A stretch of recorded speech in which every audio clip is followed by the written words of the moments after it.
Magandang umaga mga kabay. So meron po akong repair ngayon dito mga kabay. Ang pantatak nito. Work soon po yung tatak niya mga kabay. Ayan. Sabi nung may-ari, galing abroad to mga kabay. So problema nito mga kabay, gumagana naman siya. Ayan. Ayan, nakasaksak po yan. Hindi pala. Tumatabingi. Ayan. Kayo. Ayan mga kabay, gumagana po siya. Ang ganda pa ng tunog, matining. Tapos meron po siyang variable. Ayan. Meron siyang variable speed.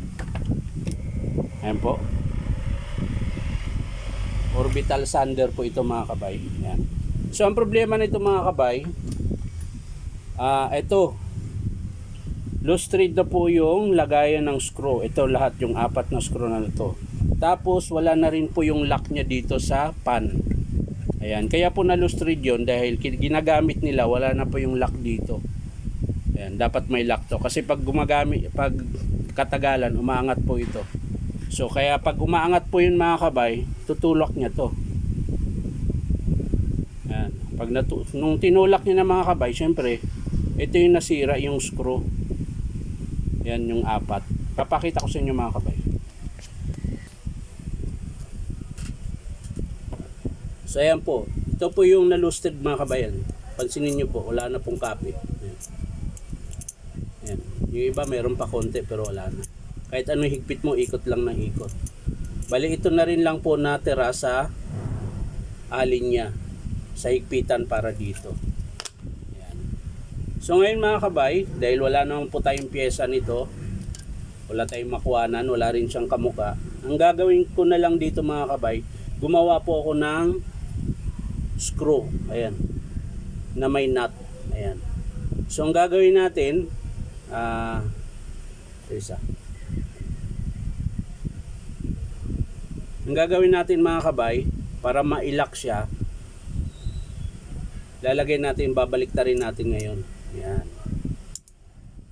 Imbis na ito sa taas, gagawin natin ito sa ilalim para mailak natin gamit yung nut. Ayan, yung maliit na nut. Yan.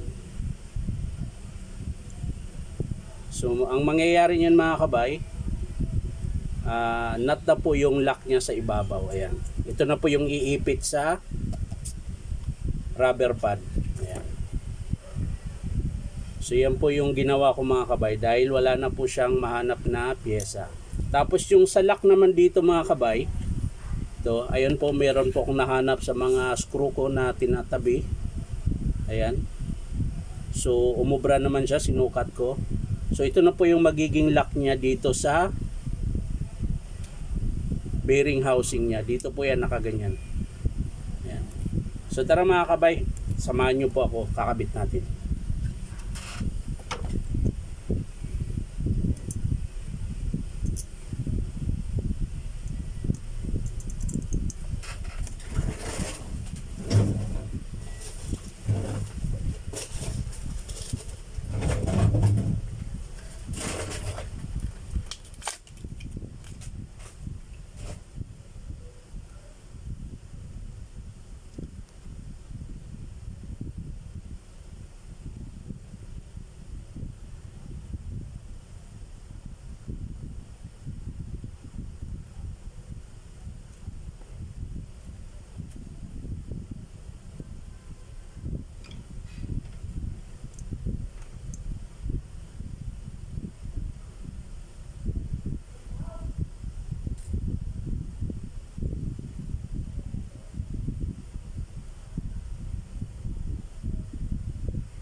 So yan mga kabay, yan na po ang forma niyan mga kabay. Yan. So papatuyuin lang natin, ilagyan ko lang ng may tiban para pagkabit natin dito mamaya hindi siya maitulak doon. Yan. So papatuyuin lang natin saglit mga kabay.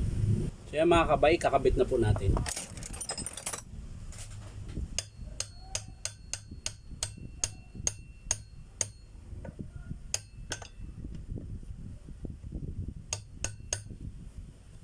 So yun na po siya mga kabay.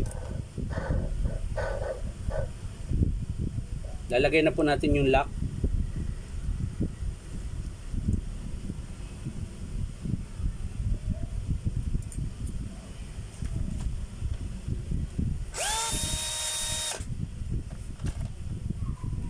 Lagyan lang natin ng pangontra mga kabay.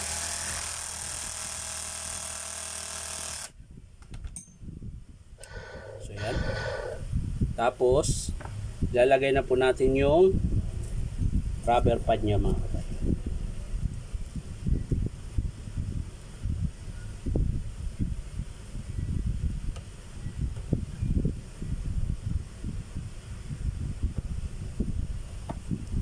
So yan na po siya mga kabay. Ngayon gagamit po tayo ng long nose mga kabay. Yan.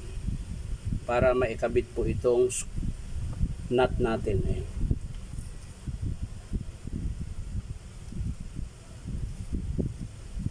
Yan. Madali lang naman po siya ikabit mga kabay.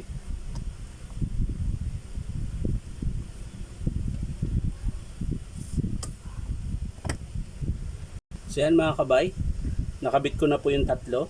So ito na lang po isa. Ang kailangan natin ikabit. Medyo tiyagaan lang po mga kabay pag nagkabit nito. Hindi katulad dati na madali siya.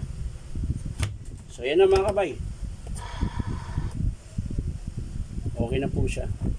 So mangyayari niya mga kabay, higpitan lang natin na maigi. Ayan. Ayan.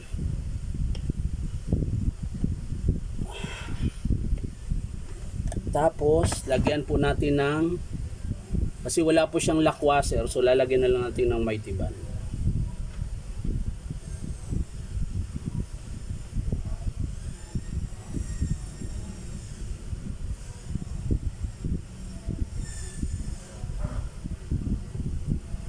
Tapos patuyuin lang natin mga kabay. So yan mga kabay, babalik na po natin yung liha niya.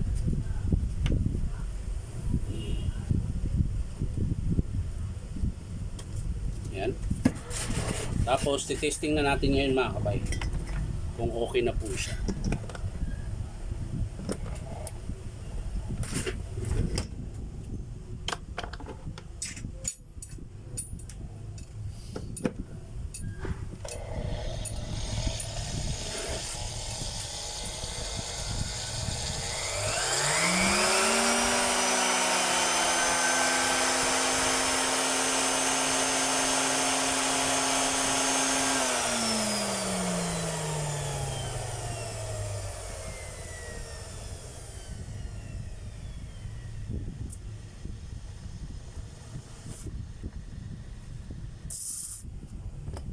So yan mga kabay, okay na po siya. Nagawan po natin siya ng paraan. Ayan. Yan po yung brand yan mga kabay. Oh. So sa may mga ganun na problema mga kabay, hanap lang kayo ng screw tsaka nut. Gawin nyo lang po yung tulad nung ginawa ko. So okay na yan. So maraming salamat mga kabay sa panonood. At syempre, like and share na rin po. Syempre, subscribe nyo po ito aking YouTube account na Inom Tabay. So yan lang mga kabay. Bye bye.